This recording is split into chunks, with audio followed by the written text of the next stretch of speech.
Hey, TechLead here, welcome back.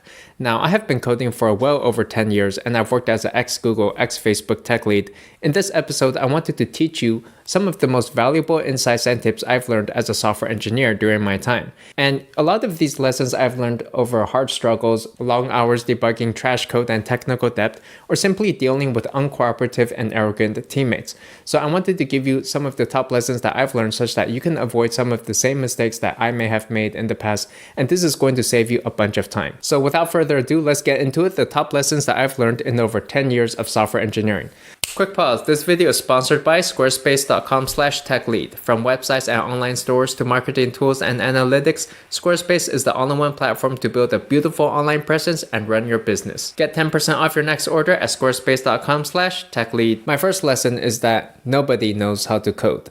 So I could be in this room with 30 self-proclaimed software engineers. We're having a design technical discussion, and yet not a single person would have actually looked at the actual code base. Everybody, maybe they read the document, they read some internal wiki, they read an email, and they're there ready to discuss something, but nobody actually looked at the real code. And if you think about it, most people in the team don't know how to code. The designer doesn't know how to code. The product manager has never seen the code. The engineering manager has no clue what the code looks like. Even your software engineering teammates, they're so preoccupied with their own small little features. And then on the side, they're playing ping pong, surfing Reddit, and watching Netflix that in the end, very few people are actually looking at the code base. Most other people in the company, they're either positioning themselves strategically, getting into personal branding. You got some software engineers who are trying to think at a higher level. You got some people writing a bunch of emails, responding to emails, writing a bunch of documentation, coming up with wiki pages, talking with other people, strategizing. And so at the end of the day, the most valuable software engineer is the person who's churning out the most code, who you can go and rely on, who you can ask about how to get a feature done or what the time estimate for a project is. And then, well, everybody else in the company, they're just creating a bunch of noise around you, trying to be useful. They're trying to come and say, hey, can I help design a button for you? Do you need a button? Do you need me to manage you? Do you need me to unblock you? What can I do to pretend that I'm useful here? That's really what most other people are doing. And then even other software engineers, most of them, they can't even code and they need to pair program with you so that you do most of the work for them. A lot of people are just going around faking it, pretending that they're trying to do something. And it's like, if you can just manage to sit down for a few hours and just take a quick look at the code, instead of chatting with your coworkers, going on Reddit, surfing Facebook, going across the street for an espresso, going down to lunch for a full course meal, grabbing an ice cream on the way back, checking your email, checking your Facebook again, responding to the email, checking your Facebook again. Like if you can just stop with all this distraction and just take a look at the code, it's going to put you miles ahead. There are often coworkers who schedule random meetings for you with no agenda just to waste your time, and they just want to throw a pity party for themselves and worry and cause a bunch of anxiety and debate and think about this. And you could spend weeks really on email going back and forth when in reality the answer was just a one-liner in code. And the funny thing is, sometimes I'll see software engineers prey on these anxieties. Like they'll say that the abstract virtual factory manager is incapable of integrating with some mixin factory due to the Q class not really supporting offline networks. And then everybody will say, whoa, that sounds crazy. That sounds pretty hard. So how long is this going to take? And then the engineer will say, give me 2 days and I'll give you an estimate. And really, if you are a good software engineer, then you're going to make it easy for other people. Instead of giving them all of the crazy little technical details that really nobody cares about or understands or really wants to know, just tell them, give them a timeline, right? Just tell them, I'll get this done in 2 days. And then when 2 days comes, make sure you deliver on that. And you don't really need to go into the weeds about all the crazy details because at the end of the day, nobody cares about any of that code. Code is garbage. All right, moving on. The second lesson for software engineers is that designers are the problem. Generally, what you find is that software engineers are building a bunch of random one-off features and code to support a bunch of scattered features all over the app. And it's like, this page has a button designed in one way, and then another page has a button that flashes and animates, and then another page has a pop-up dialog, and then there's another pop-up dialog that animates and bursts open, and then you have another pop-up dialog and a menu, and then you find inconsistencies throughout the whole entire project, multiple ways to build multiple different types of buttons, fonts, layouts, text that just look different from one another, and people are building things over and over again because each time the designer wants something a little bit different. And so I tend to believe that you should not be building features. You should be building a system. You build a generic design system that can support any number of features. And once you build it, then that should be enough. And then the problem is when some artsy designer comes in and they really have no rational, logical thought. It's just like, whatever looks good. And there's no consistency or design language or system or process in anything that they do. So they'll say they want a button, and instead of using the pre-built button that you already have, they say that they want this button to be 1 pixel off. It's like, okay, then you have to create a whole new button for this. And then the next designer wants a button that's a little bit different shade and color. And so you have 3 buttons now, and then it just explodes the code base into thousands of files, and you have to hire thousands of engineers just to support each different design that a designer has, instead of just coming up with a consistent set of, say, 10 different designs. Now, the third lesson I have here is that so many software engineers, they think that they're so smart because they're the only technical person within their small little group of friends or their family, and they're the computer guy. And the fact is, get off your high horse. Stop trying to be so smart. People don't want that. You know what really works in the software system is not cleverness, but consistency. Consistency can really improve the readability of code, your ability to quickly navigate through huge swaths of files. And so imagine that you have a software system with 1,000 files, and all of them are named something different. Like you have an abstract factory, abstract factory mixin, abstract adapter, controller, view data, queue object, a queue object, controller manager factory, queue object data factory, virtual abstract factory class mixin. When you have all of these random objects and data is flowing all over the place, you have to learn how does this whole thing fit together like a 1,000-piece jigsaw puzzle. Whereas compare that to, what if I told you that all of these 1,000 files, they're named one of 3 things. They're either a model, view, or controller, right? Like MVC architecture.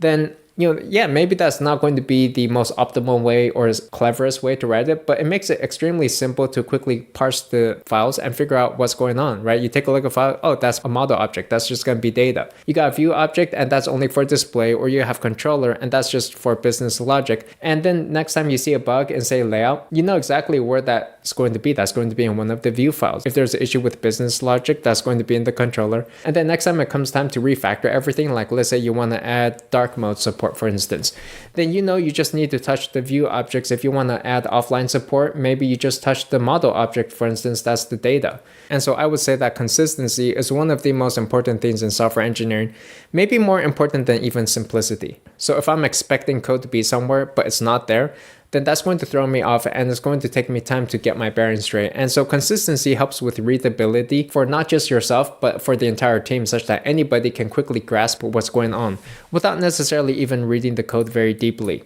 Because as I mentioned, the fact is nobody really reads code. And so consistency is also one reason that I recommend against splitting your tech stack. For example, if you're doing iOS code, sometimes people will be writing an Objective-C, and then another person randomly comes in and they want to start writing in Swift. And then someone wants to bring in React Native, or someone wants to bring in Flutter. And then you've got 4 different tech stacks. Maybe someone brings in web views, and everybody is writing code in a different way. And there's multiple ways of implementing the same features. And so the problem is when you go to debug something or to add a feature, you don't even know where to begin because you may be expecting an MVC architecture, but it turns out somebody implemented this using React Native. So then you start digging into the React Native code to figure out how they implemented it. And it turns out, hey, that code was actually calling out to Flutter to actually do the rendering. Who knows? Now, my next tip is, what really sets apart senior engineers from junior engineers is that, you just have to stop screwing around. I mean, essentially that's it. Senior engineers execute.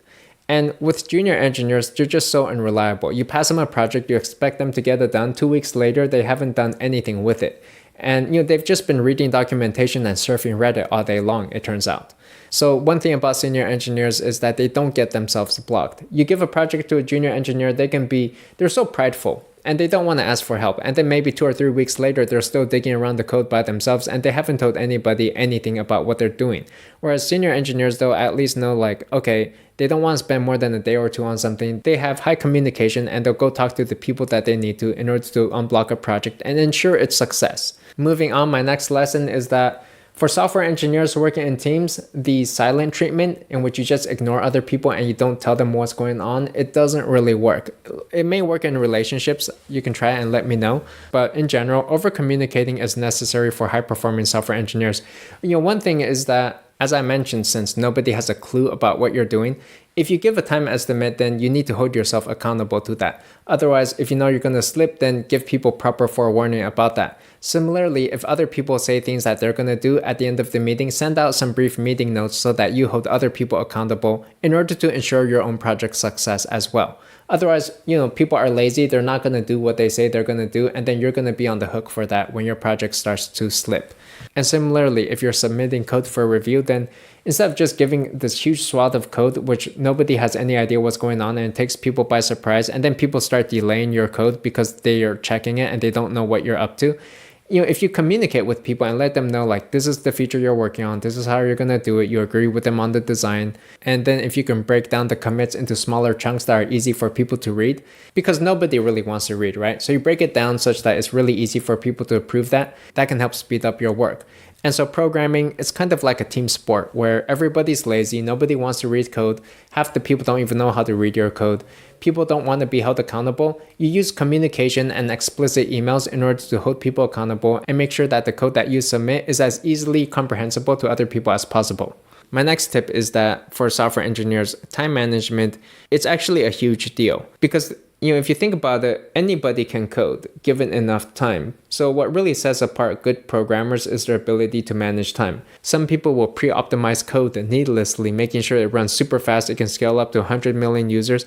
It's like, maybe you didn't need all that speed and it took 2-3 additional days just to build in support for that. It could take an extra few months just to build support for some of this stuff. And one common time suck is refactoring just for the sake of refactoring because you felt that the code didn't look that clean to you, even though it looks pretty clean to somebody else. And you may spend a whole bunch of time refactoring a piece of code only to find that the entire feature is thrown out the next month. The fact is, the entire code base will probably look like trash in just 2 to 3 years. So I'm not saying to never refactor, but to carefully think about the goal, the purpose of that refactor if you're going to do it. Now, building a side project or business is one of the best ways to get noticed as a software engineer, which is why you'll want to check out squarespace.com/techlead. Squarespace empowers people with creative ideas to succeed. Every day, they help millions of dreamers, makers, and doers by providing them with the tools they need to bring their ideas to life. On Squarespace's all-in-one platforms, customers can build a custom website, claim a domain, sell online, and market a brand. Their suite of products combines cutting-edge design and world-class engineering, making it easier than ever to establish and own your online presence. So check them out over at squarespace.com/techlead and get 10% off. Link in the description below. And then my last tip is that good developers ship.